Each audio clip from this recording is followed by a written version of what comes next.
Hola, soy Miguel Sierra, doctor en psicopatología y psicoanálisis. Hace algún tiempo los colegas de Yoica me invitaron a hacer un Facebook Live a propósito de mi propuesta en el último libro que se publicó en español sobre las estructuras clínicas. He querido recuperar en este video la primera parte de dicha intervención, la que corresponde a la exposición, dejando de lado las cuestiones y el intercambio que hubo con los internautas en aquella ocasión. Si alguna de las ideas que vienen a continuación te llama la atención, puedes escribirme en la caja del video haciendo tu comentario, tu pregunta. Me gustaría intercambiar. Te dejo entonces con la grabación de aquel 4 de mayo del 2020. Hasta pronto.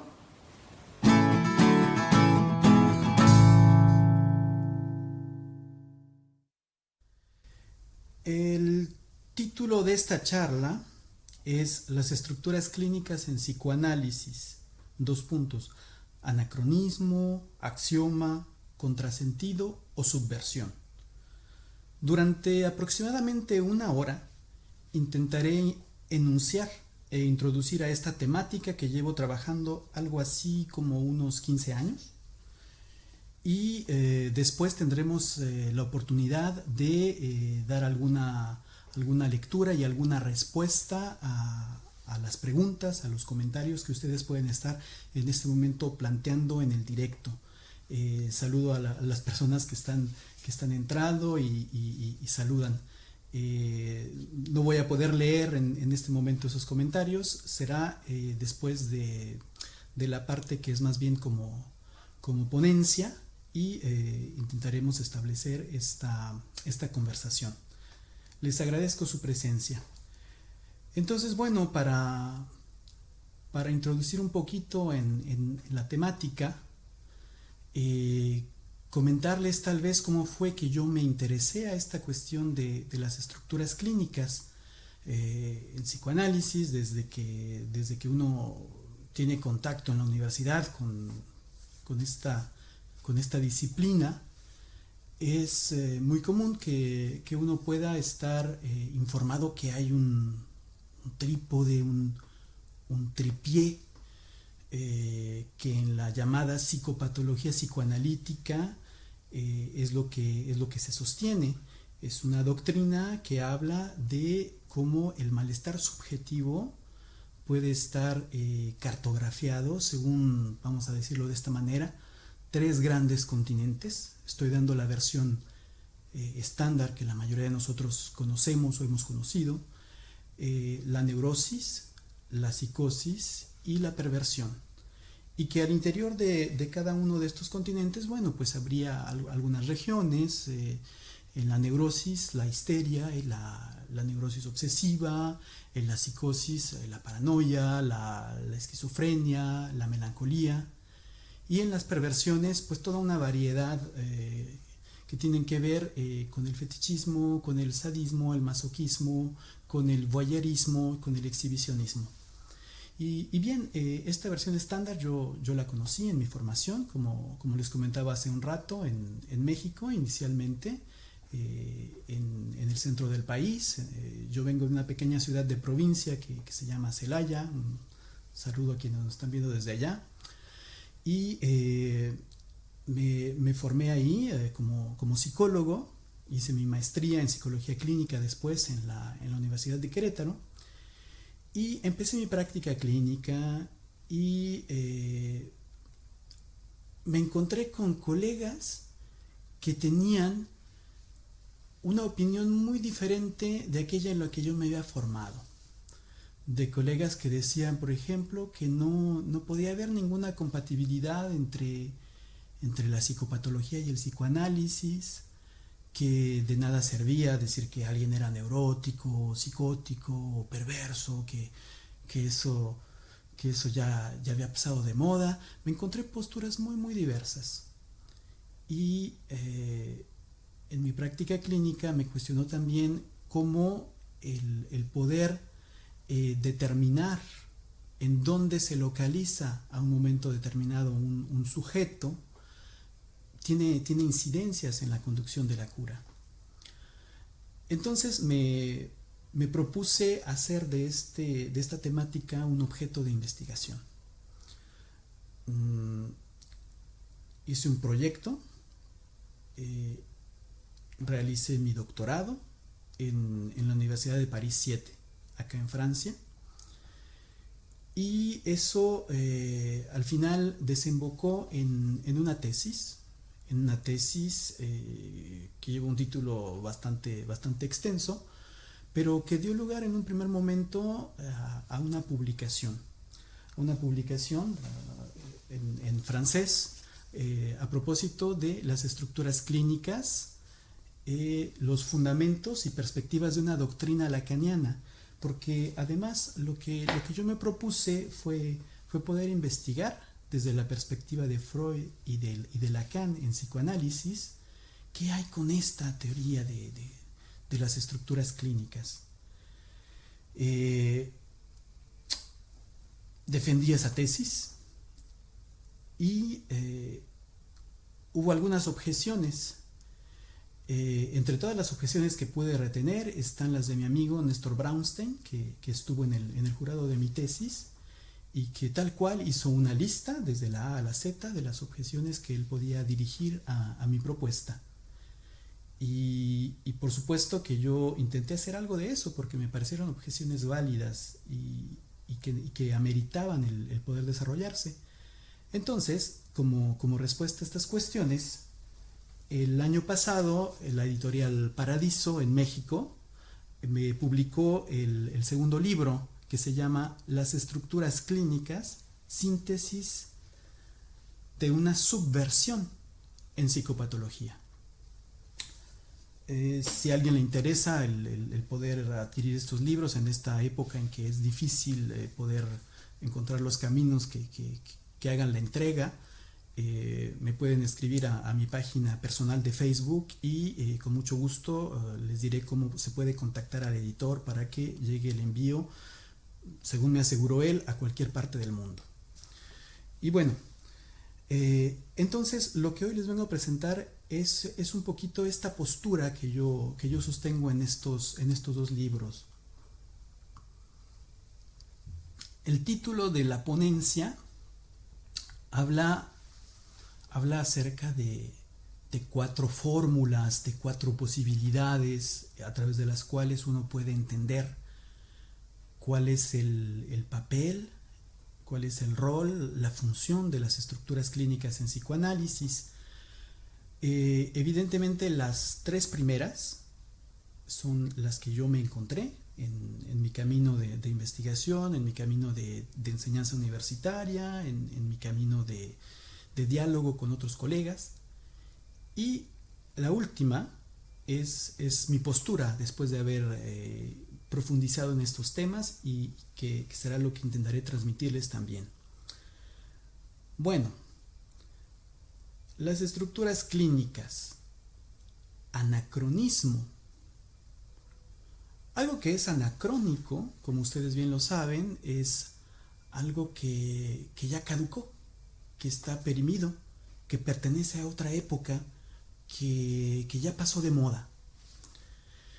Y entonces, en esta primera postura que ustedes podrán haber escuchado y que tal vez alguno de ustedes pueda sostener incluso, es que esta idea de clasificar o de cartografiar el sufrimiento psíquico en neurosis, psicosis y perversión, pues es algo que pertenece al siglo XIX, principios del XX, a Freud, a la Viena de 1900, en la que Freud pudo llegar a descubrir el inconsciente y a construir el psicoanálisis.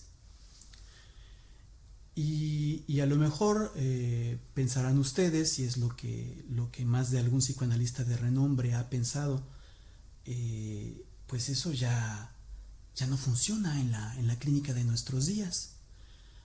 Que ahora lo que vemos ya no son histerias como las que Freud describe, ya no son neurosis obsesivas, que ahora hay otras cosas en la clínica y que si nosotros nos quedamos con ese trípode, pues estamos teniendo así como un polvo de museo, ¿no? En nuestra concepción teórica que guía nuestra práctica.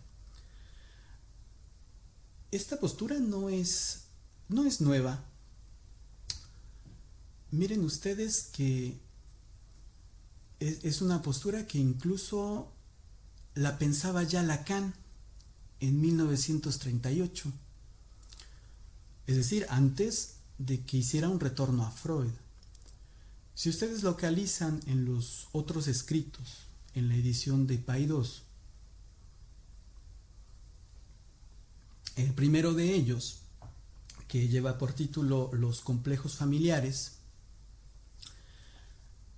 van a darse cuenta cómo hacia el final Lacan va a hacer como una descripción de las entidades psicopatológicas que él proponía en aquella época. Se van a encontrar con cómo los complejos familiares van a determinar que exista cierto tipo de psicosis diferenciadas por su objeto. Se van a encontrar con que hay dos categorías grandes de neurosis. Una de ellas son las neurosis de transferencia, son las neurosis freudianas, la fobia, la histeria, la neurosis obsesiva. Eso es lo único que ustedes van a encontrar de la psicopatología de Freud en el Lacan de fines de los años 30.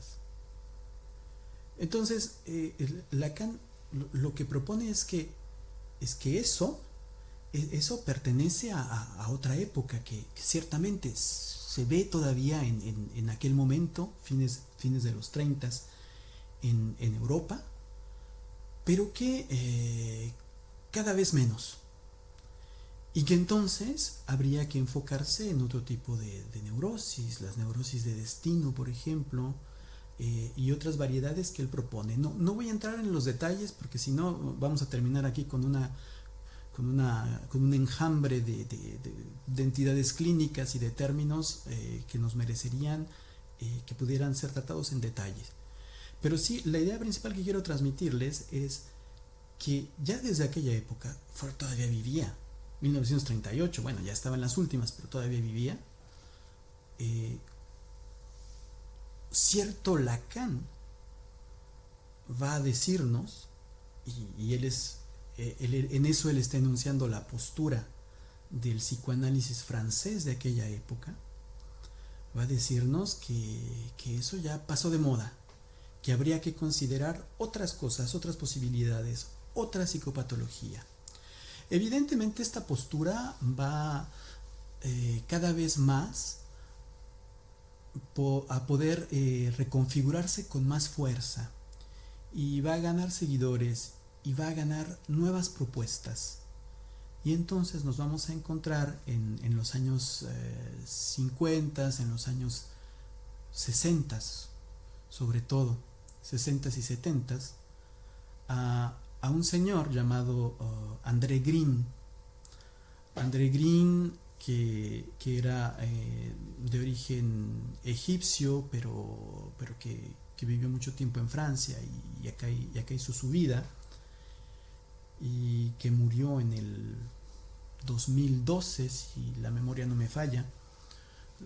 A título anecdótico, cuando yo empecé esta investigación sobre las estructuras clínicas, yo estaba interesado en poder entrevistar a André Green en algún momento, pero él murió una semana después de que yo llegué acá. Entonces, bueno, no hubo esa oportunidad. Yo conozco a partir de sus textos su propuesta, y ya desde temprano, desde fines de los 50, principios de los 60, André Green decía que las estructuras freudianas, que para él son 5, es decir, 4 que son 2 neurosis y otras 2 psicosis, más la normalidad, que las estructuras freudianas uno las ve cada vez menos en la clínica contemporánea, años 60, y que lo que se ve cada vez más son cosas un poco menos rígidas, son cosas que uno podría nombrar con el término de estados. Por supuesto, ustedes ya ven para dónde puede ir esta propuesta, porque André Gide es conocido como uno de los grandes teóricos franceses de los estados límite, de los estados fronterizos, como se traduce en español algunos de sus libros, o lo que conocemos como borderline.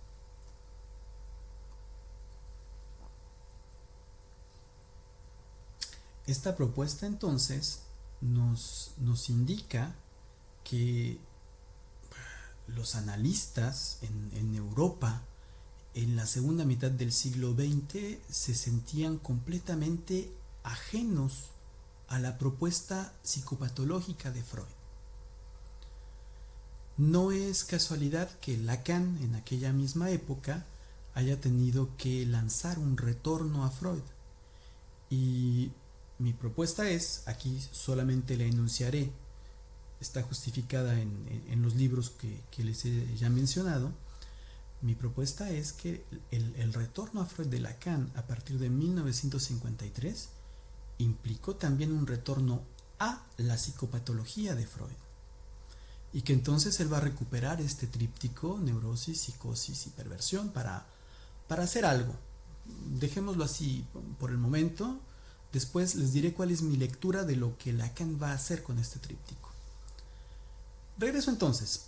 Primera posición: las estructuras clínicas serían algo anacrónico, de lo que ya mejor ni estudiarlo porque no tiene nada que ver con la práctica actual. Lo que está a la moda, lo que es lo que es mainstream, sería los estados, sobre todo los estados límite de la personalidad. Atención, porque estado límite va de la mano con esta otra noción que es la personalidad. Mientras que cuando hablamos de estructura clínica en un sentido lacaniano, y en un sentido, me atrevo a decir, en retrospectiva, sin que sea anacrónico, en un sentido freudiano, no estamos hablando, no estamos asociando la noción de personalidad, sino la noción de sujeto. Bueno, esa es una primera postura.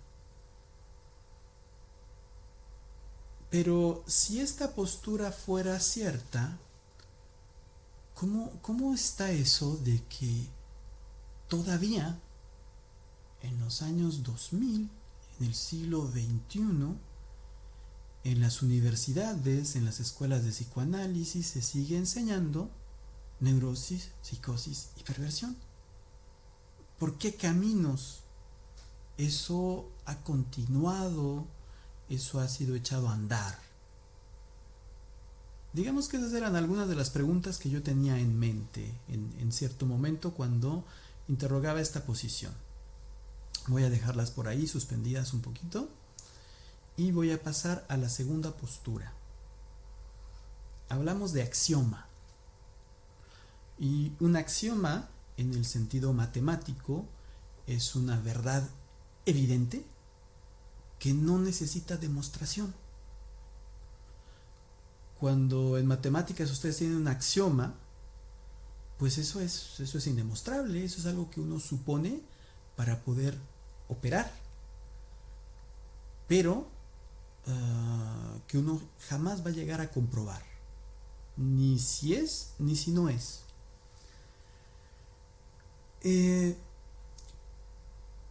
¿Cuál es el axioma cuando hablamos de las estructuras clínicas?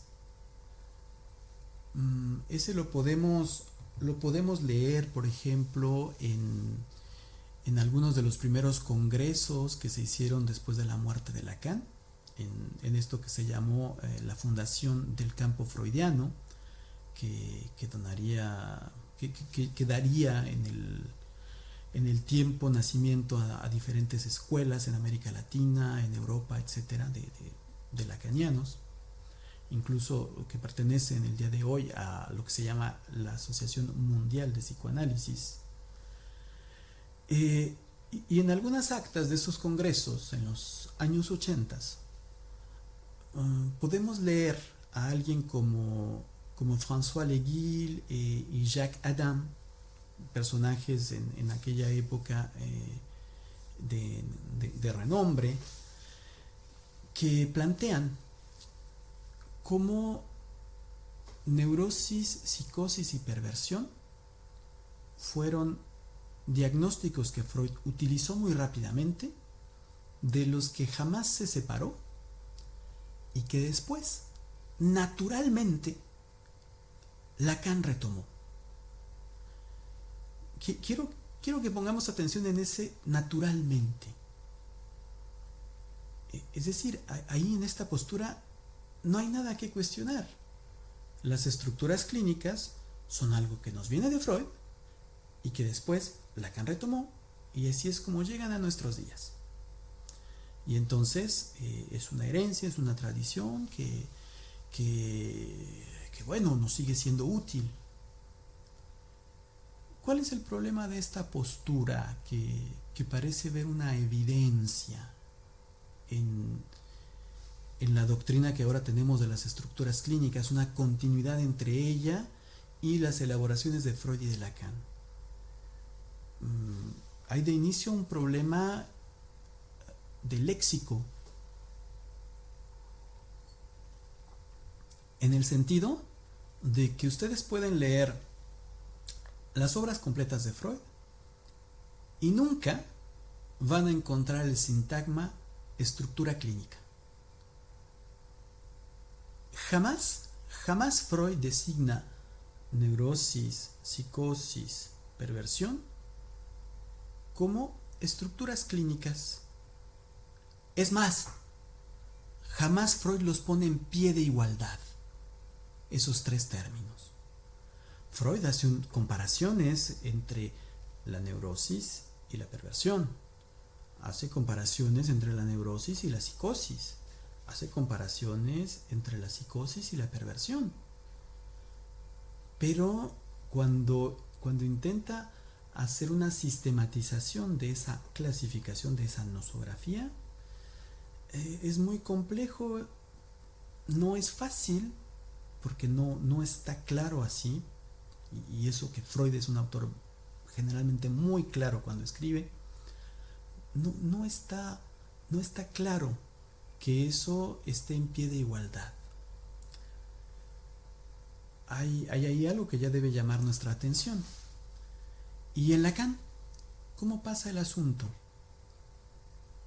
Pues si nosotros nos metemos, nos echamos un clavado en los seminarios de Lacan, en los textos de conferencias, en los escritos, etcétera, al menos hasta donde yo he podido hacer, jamás me he topado con la expresión estructura clínica. Jamás. Lo más cercano es a la altura del seminario 5, en donde en algún momento Lacan dice, pues las estructuras, digamos, nosológicas. Nosológico, la nosología es un término psiquiátrico, un término psicopatológico que define lo que es una enfermedad mental, vamos a ponerlo así entre comillas. Y bueno, es Lacan quien lo llama de ese modo. Evidentemente, de manera fragmentaria, podemos encontrarnos desde los años 50 en los textos de Lacan y en los seminarios la creación de otros sintagmas: estructura neurótica, estructura psicótica, estructura perversa. Eso sí está, eso lo van a encontrar, pero jamás una categoría llamada estructuras clínicas que podría reunir las tres. Para mí entonces eso me pareció un argumento para no cerrar demasiado pronto el capítulo y para no partir del supuesto de un axioma de filiación. que las estructuras clínicas proceden de Freud y después de Lacan, y que así es como llegan tranquilamente a nuestros días, no es algo que va de suyo. Habría que romper ese saber, fracturarlo a través de diferentes etapas históricas de constitución para poder tener un poco más claras las cosas. Y es algo que yo he intentado en mis libros. Y por ejemplo, les comparto solamente un punto porque me parece importante, porque no es un secreto tampoco, ya lo he dicho en otros foros. Lo que yo he logrado encontrar es que la primera aplicación lacaniana, la invención lacaniana, voy a llamarlo de ese modo, del concepto de estructura clínica, no pertenece a Lacan, pertenece a Jacques Alain Miller, el yerno de Lacan, y que después bueno, ha sido un personaje muy importante en el desarrollo del movimiento lacaniano en Europa y en América Latina. Habrá quien esté a favor de la postura que él maneja, habrá quien no, pero lo que me parece localizable como una evidencia documental es que a partir de 1981, Lacan todavía estaba vivo, porque estamos hablando de principios de ese 1981, Jacques Alain Miller empleó por primera vez la expresión estructura clínica en unos cursos que fue a dar a Bélgica. Y a partir de ahí empieza una especie de leyenda, porque cuando Miller presenta este sintagma, lo pone bajo el patrocinio directo de Lacan. Él dice algo así, palabras más, palabras menos, que para poder orientarnos en la clínica y que no haya diferencia entre teoría y práctica, entre el analista que practica pero que tiene efectos y que no sabe por qué eso funciona, y el teórico del psicoanálisis que hace matemas, que trabaja con nudos, etcétera, con la topología, que para que no haya diferencia entre eso, Lacan creó el término de estructura clínica. Es algo así como cuando Platón atribuía a Sócrates ciertas cosas, o que Aristóteles atribuía a Platón otras. Es algo así como, me parece, es una hipótesis, es algo que va como en la misma vena, algo que se pone bajo el patrocinio del maestro de Lacan, y que tiene un efecto, y el efecto a mí me parece, es lo que yo llego a localizar, es que a partir de esta acción de Miller se constituyen las estructuras clínicas como un programa de investigación propuesto a diferentes analistas de diferentes escuelas de psicoanálisis, y que es un programa que va a institucionalizarse a nivel universitario también en América Latina y en Europa. Principalmente, aunque también en algunos otros lados. Fin de este desarrollo, regreso al punto principal.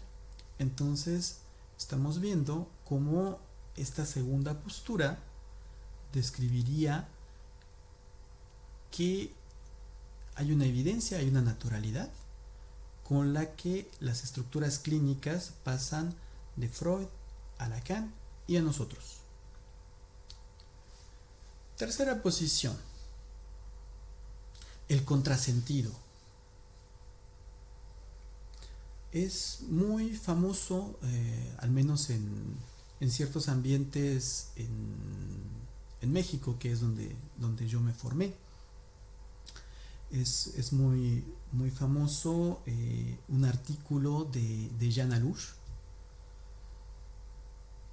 que se llama Perturbación en Pernepsí. Ahí lo que Alush va a decir, entre otras cosas, con relación al tema que nos interesa, es que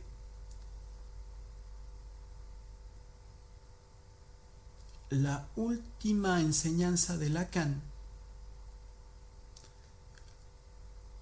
los últimos desarrollos en las concepciones que Lacan nos legó,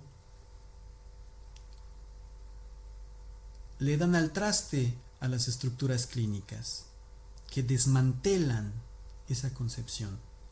Que sí, bueno, Lacan cuando inició con su retorno a Freud, pues traía las estructuras por aquí y por allá y habló mucho de neurosis, de psicosis, de perversión, pero que al final, hacia el final, ya no, y que su idea era más bien llegar a un grado cero de la nosografía, porque mantenerse en la nosografía, en la clasificación, en el diagnóstico, en la psicopatología, sería una psiquiatrización del psicoanálisis. Esta también es una postura que otros lacanianos sostienen. Yo pienso, por ejemplo, a Alain Vanier de la Universidad de París 7. Pienso también a algunas de las objeciones planteadas por mi amigo Néstor Brownstein.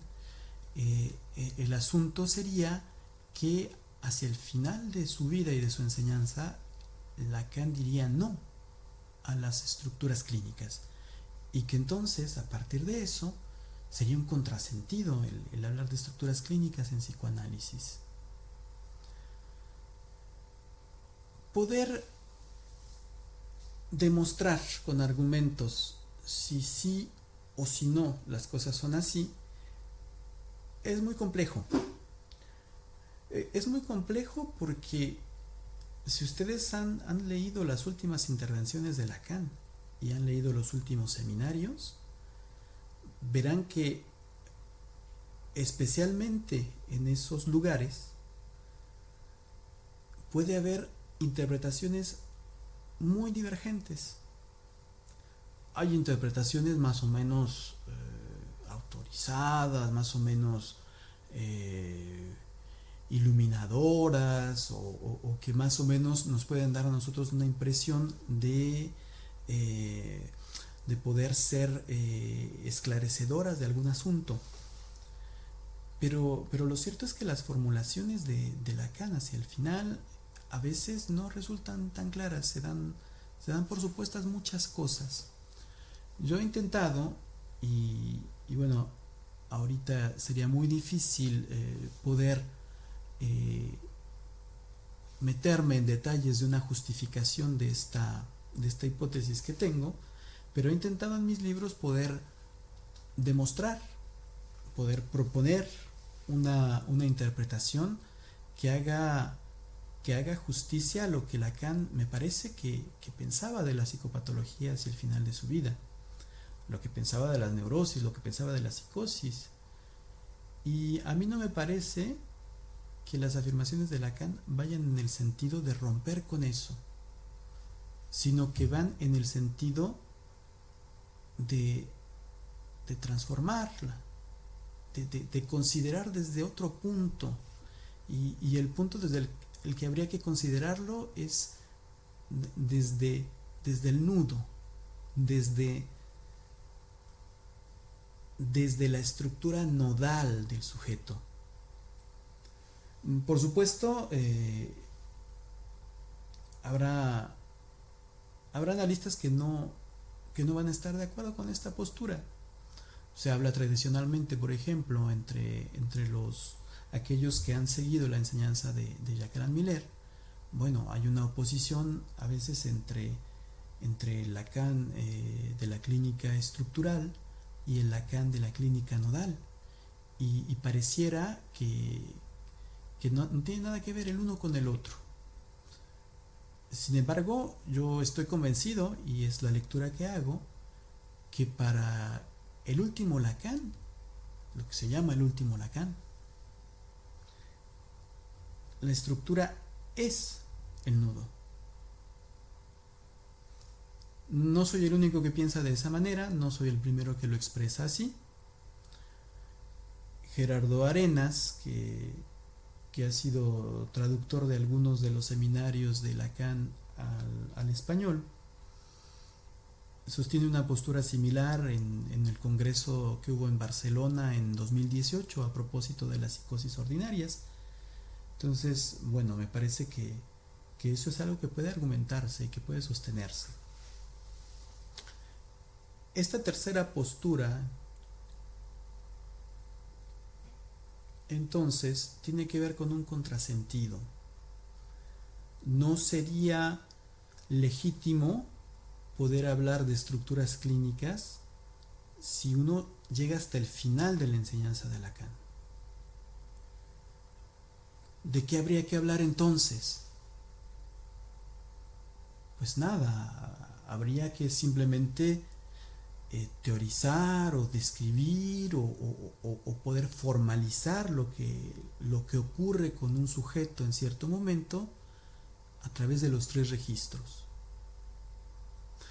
Para mí, eso viene a lo mismo.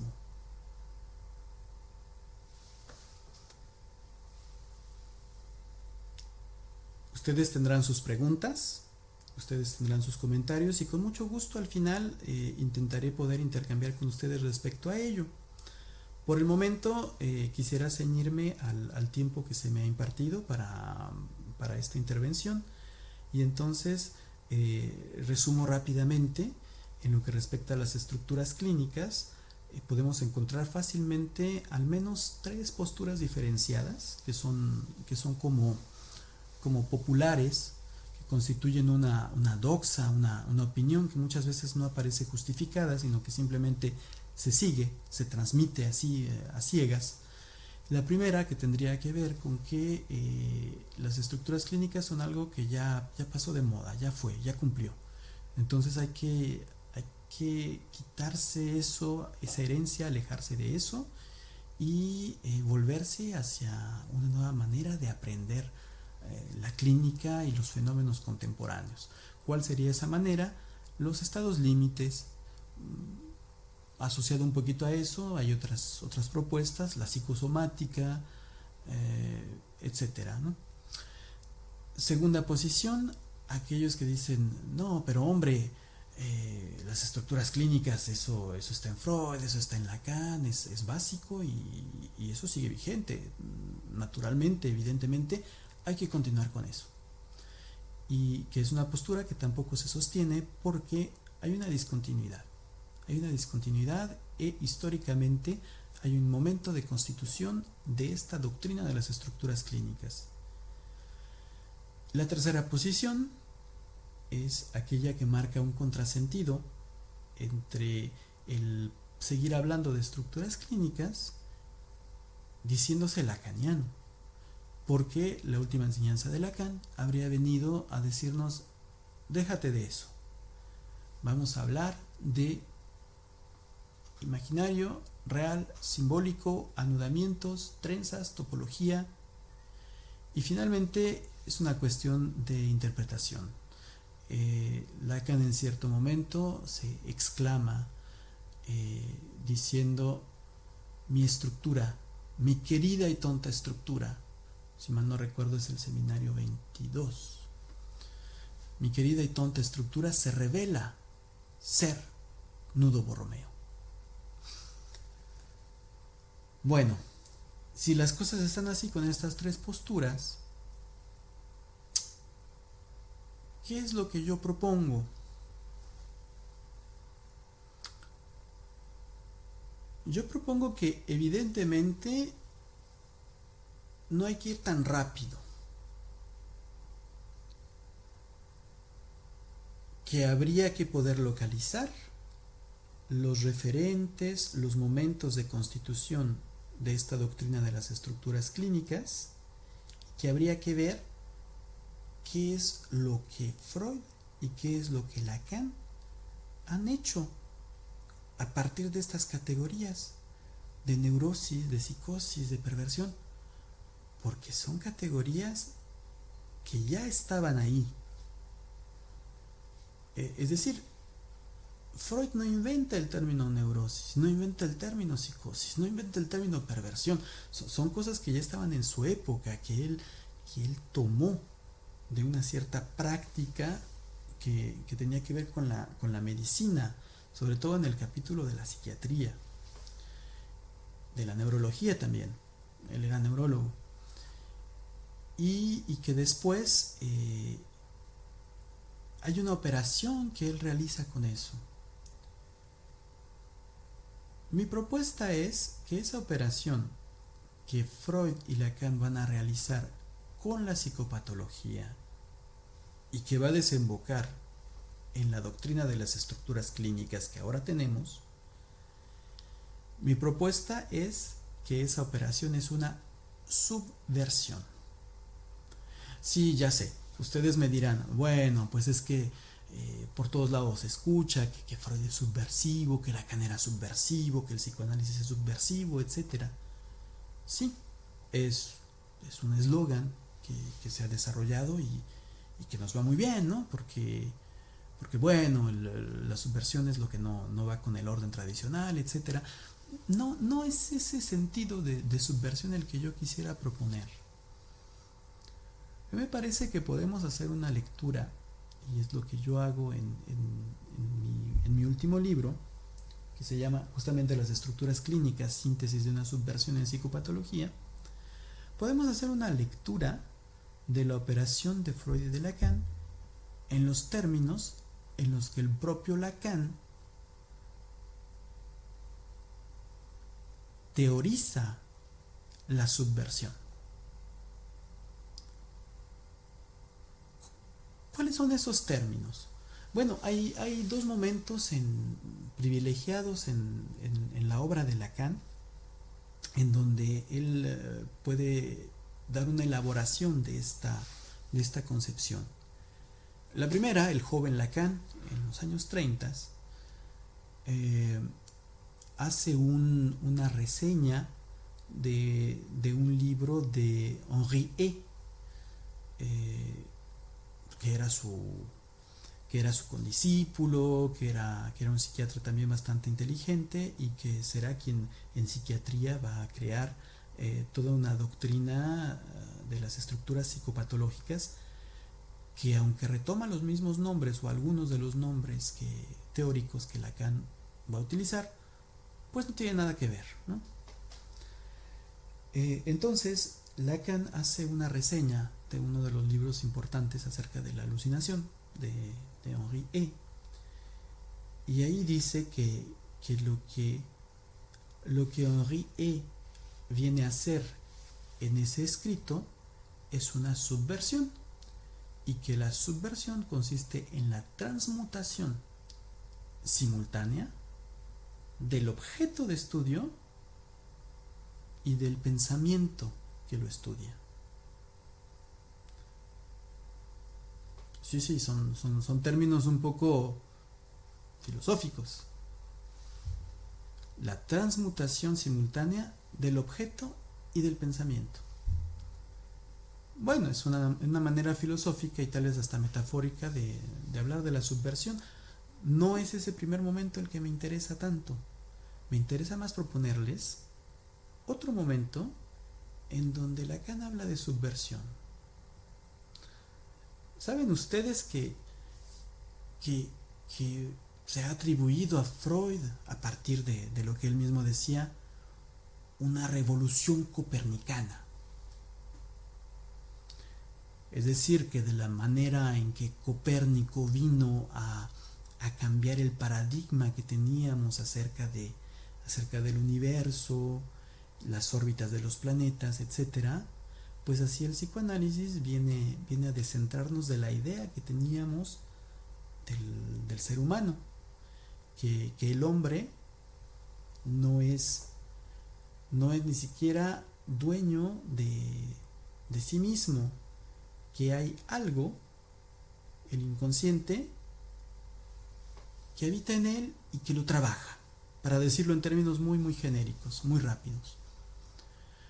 Pues bien, cuando Lacan retoma en varias ocasiones en su producción, ni siquiera me les voy a dar una cita en particular, ¿no? Ustedes pueden encontrar, incluso googlearlo si quieren así, cuando Lacan habla de esta revolución copernicana, dice que está mal llamarla revolución, porque como ustedes saben, una revolución es cuando uno da una vuelta y llega al mismo sitio. Lo que le acaba de decir es que se trata de una subversión. Va a hablar de la subversión cosmológica. Y va a decir que esa subversión es la única digna de ese nombre. En términos epistemológicos, la subversión cosmológica implicó dos momentos. Un primer momento en que hay un cambio de dirección en la manera de considerar el universo. Hay alguien que llega y que anuncia un cambio de dirección, y un segundo momento en que alguien más llega en el après-coup, con posterioridad, nachträglich. Alguien llega en un segundo momento y da un paso inaugural en la nueva dirección. Los personajes de los que habla son Galileo y Kepler. Es decir, que en algún momento Galileo tiene una nueva manera de considerar el universo, apunta en una nueva dirección, pero él no va hasta allá. Tendrá que esperarse a que llegue Kepler, que pueda introducir en términos matemáticos las últimas consecuencias de lo que venía diciendo Galileo. Entonces Kepler dará un paso inaugural en la nueva dirección. Pues bien, lo que yo propongo es aplicar esta misma concepción epistemológica de la subversión, que es una concepción que Lacan lee en sus maestros, particularmente en Alexandre Coiré.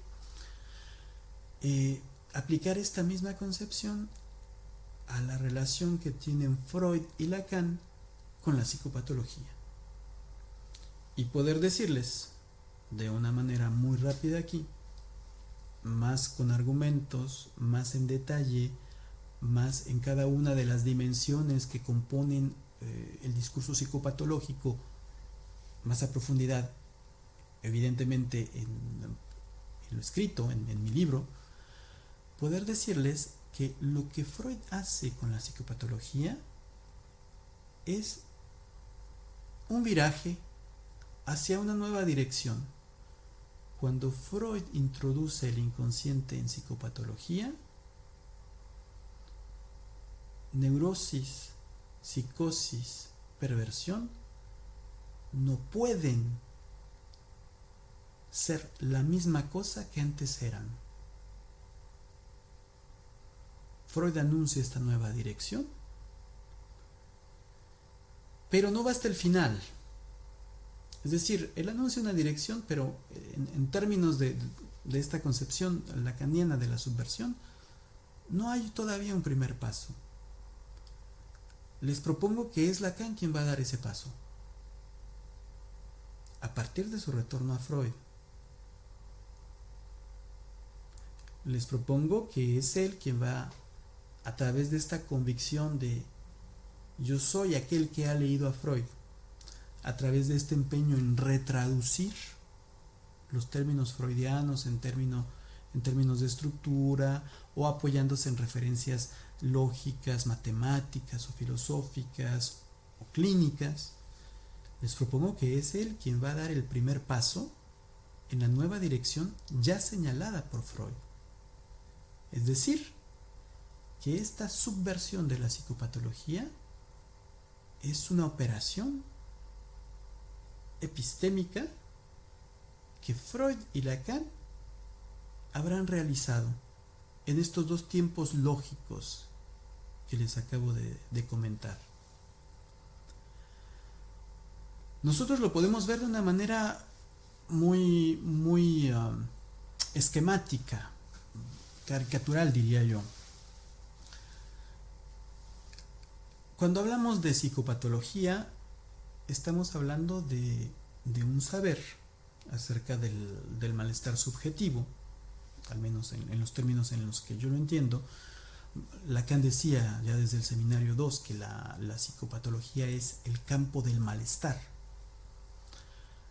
Entonces, este saber acerca del malestar subjetivo, generalmente cuando se sistematiza, hablamos de cinco subdisciplinas.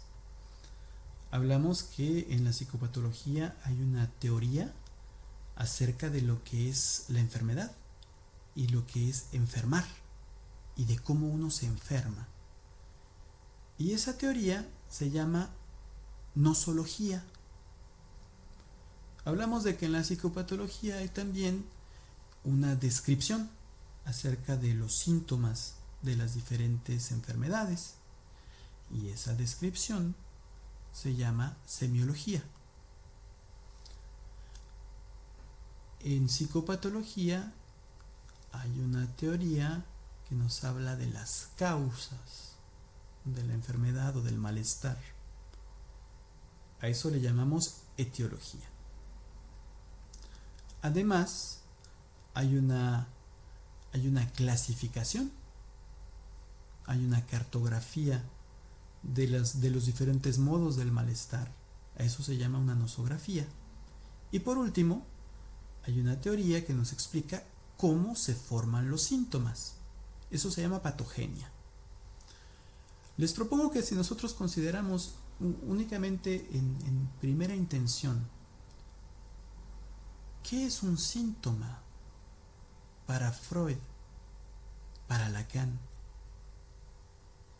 Vamos a encontrar de una manera palpable que hay una dirección nueva que Freud imprime al pensamiento sobre el síntoma, y que quien va a radicalizar esta posición, dando los primeros pasos e incluso yendo más allá todavía, va a ser Lacan. ¿Lo hacemos de una manera muy rápida? Bueno, lean los primeros textos de Freud donde habla de los síntomas. Aquellos primeros textos escritos en 1894, 1896, en donde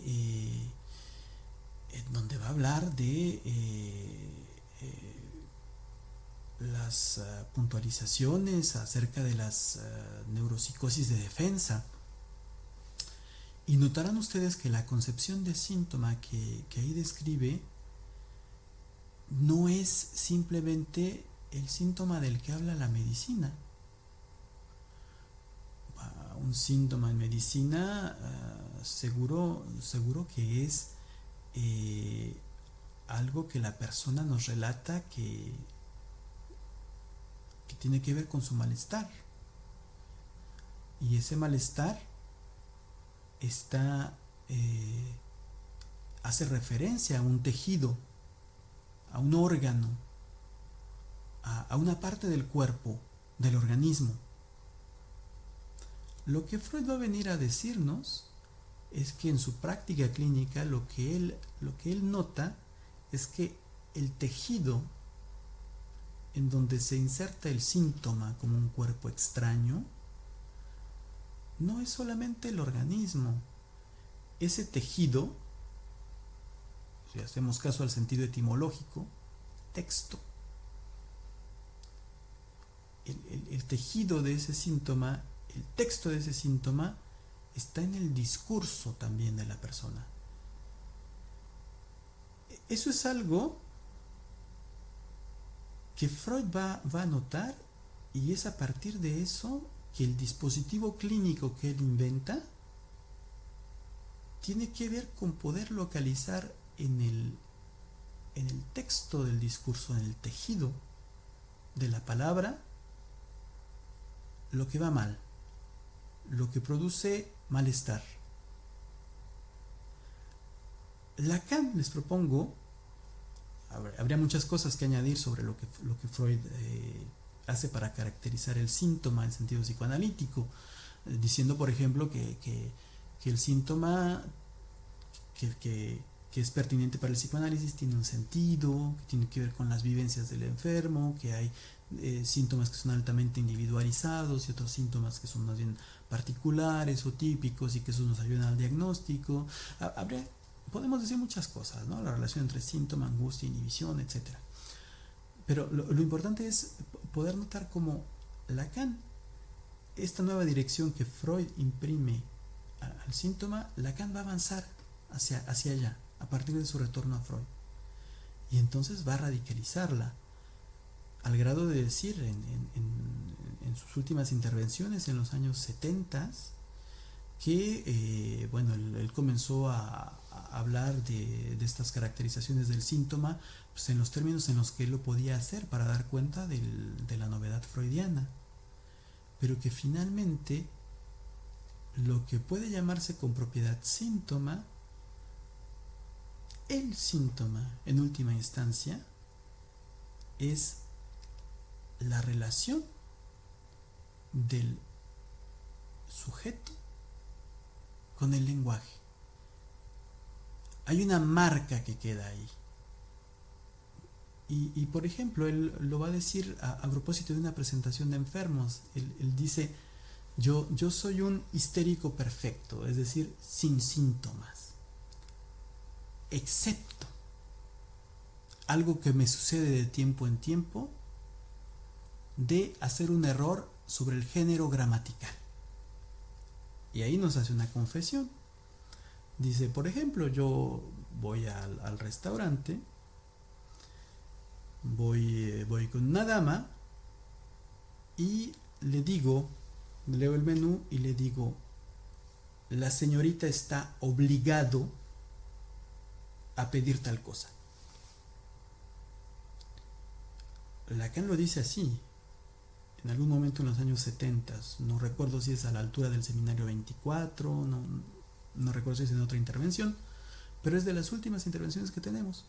Y entonces lo que hace ahí es caracterizar un síntoma que él presenta, el único que él dice que presenta, porque histérico perfecto, es decir, sin síntomas, en la relación que él tiene con el lenguaje, en algo que lo lleva a cometer lapsus en cuanto al género gramatical. ¿Cuán alejado está esta concepción de la concepción que en psiquiatría o en medicina más generalmente se puede tener del síntoma? Lo que ha habido entre el siglo XIX y su psicopatología, Freud, Lacan y llegar hasta nosotros, lo que ha habido es una subversión. Esa es mi propuesta. Y reitero una vez más, no quise saturar esta intervención de citas, de referencias exactas a lugares en donde Lacan o Freud dicen tal cosa. Eso ya está, eso lo pueden ustedes ver en lo que he escrito. Pero mi propuesta va en este sentido. Me parece que no podemos quedarnos con la idea de que las estructuras clínicas obedecen a algunas de las primeras 3 posturas que he mencionado. Me parece que si podemos seguir un poco el desarrollo, la evolución, los avatares de estos conceptos y de esta teorización y de su utilidad, que es algo de lo que no hemos todavía discutido aquí y de lo que no creo que nos dé tiempo tampoco para discutir. Ya veremos, depende de las preguntas que ustedes hagan. Me parece que si seguimos por esta línea, en algún momento podríamos llegar a coincidir en algunas de las cosas que yo he podido argumentar.